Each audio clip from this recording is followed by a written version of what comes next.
আজকের এই ভিডিওতে আমি এক্সপ্লেন করব এমন একটা মুভি যেটা সমাজের চোখে লজ্জার বিষয় নিয়ে কথা বলেছে, কিন্তু এক অর্ডিনারি মানুষের সাহসিকতায় সেটা হয়ে উঠেছে এক এক্সট্রা অর্ডিনারি বিপ্লব। মুভিটার নাম প্যাডম্যান, একজন স্বামীর ভালোবাসার সাহস আর সামাজিক প্রতিবন্ধকতা ভাঙার গল্প। এই মুভি তোমার চিন্তা ভাবনা বদলে দিতে বাধ্য। তাহলে চলো শুরু করা যাক। সিনেমার শুরুতে আমরা দেখি লক্ষ্মীকান্ত চৌহান তার স্ত্রী গায়ত্রীকে কতটা ভালোবাসে। তাদের ছোট্ট একটি গ্রামে বিয়ে হয়, আর লক্ষ্মী একজন মেকানিক হিসেবে কাজ করে। সে খুব যত্নশীল, তার বউ যাতে কষ্ট না পায় সেটা নিয়েই সব চিন্তা। হঠাৎ একদিন লক্ষ্মী দেখে গায়ত্রী পিরিয়ড চলাকালে নোংরা কাপড় ব্যবহার করছে। সে চিন্তিত হয়ে যায়, এটা তো অনেক বড় স্বাস্থ্য ঝুঁকি। তাই সে দোকান থেকে একটা ব্র্যান্ডেড স্যানিটারি প্যাড কিনে আনে, কিন্তু গায়ত্রী সেটা নিতে চায় না, কারণ দাম অনেক বেশি। সে বলে এত টাকায় তো পুরো ঘরের খাবার আসে। এখানেই শুরু হয় লক্ষ্মীর একজন স্বামীর দায়িত্ব আর একজন উদ্ভাবকের জেদ। তখন লক্ষ্মী নিজেই প্যাড বানানোর চেষ্টা করে। সে তুলা কাপড় পলিথিন ব্যবহার করে প্যাড বানায়। সে গায়ত্রীকে সেটা ব্যবহার করতে বলে, কিন্তু গায়ত্রী অপমানিত হয়। পরিবার এবং গ্রামের লোকেরা ভাবে সে কোনো অশ্লীল কাজ করছে।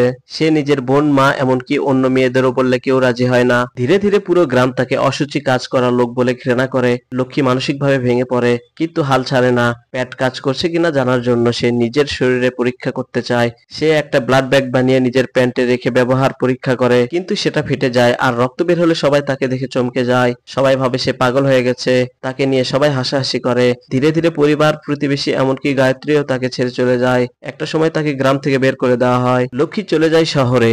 সেখানে এক আর্ট কলেজে গিয়ে মেয়েদের সামনে নিজের আবিষ্কার তুলে ধরে। সেখানে মেয়েদের বোঝানোর চেষ্টা করে তারা যেন তার প্যাড ব্যবহার করে। কেউ রাজি হয় না, তাকে আবার অপমান করা হয়। কিন্তু একজন মেয়ে এগিয়ে আসে, তার নাম পরি।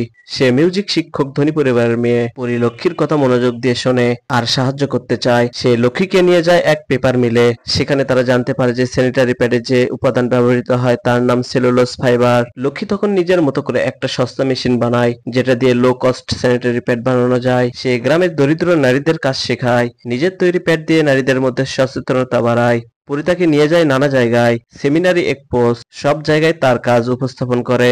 লক্ষ্মী একদিন একটা সায়েন্স ফেয়ারে যায়। সেখানে সবাই প্রথমে তাকে নিয়ে হাসে, কিন্তু তার মেশিন দেখে সবাই মুগ্ধ হয়। তার কাজ আন্তর্জাতিক পর্যায়ে স্বীকৃতি পায়। জাতিসংঘে গিয়ে সে বক্তৃতা দেয়। তার স্পিচ ছিল মুভির সবচেয়ে প্রেরণাময় মুহূর্ত।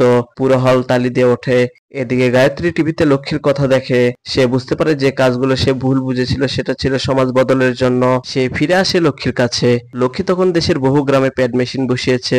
গ্রামের গরিব নারীরা এখন নিজের পায়ে দাঁড়াচ্ছে। সবাই এখন ডাকে প্যাডম্যান। প্যাডম্যান সিনেমাটি আমাদের শেখায়, ভালোবাসা যদি নিঃস্বার্থ হয় তবে সে শুধু একজন স্ত্রীকে নয়, সমগ্র সমাজকে ভালো রাখতে চায়। সমাজ যেটা নিয়ে চুপ থাকে সেটার সাথে যদি কেউ লড়ে তাহলে সে হয়ে ওঠে সত্যিকারের নায়ক।